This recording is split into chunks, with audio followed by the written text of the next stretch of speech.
Magandang araw mga kagabay, ngayon po ay March 23, 2025, araw po ng linggo.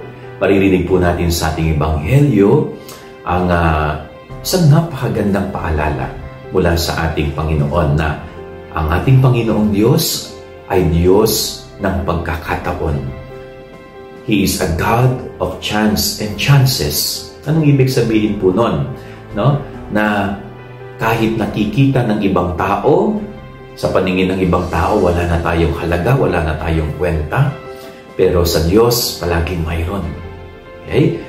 Kung nararamdaman natin na tayo ay wala ng silbi, wala na tayong magagawa, wala na tayong maibubungang mabuti, sa Diyos hindi po. Talagang umaasa palagi ang Diyos na mayroong kabutihang mangyayari sa ating buhay.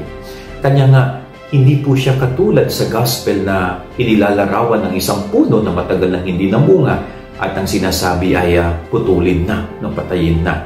Pero ano pong sabi ng tagapag-alaga? Huwag muna, aalagaan ko. Aayusin ko yung kanyang lupa, lalagyan ko ng pataba, and eventually baka magbunga.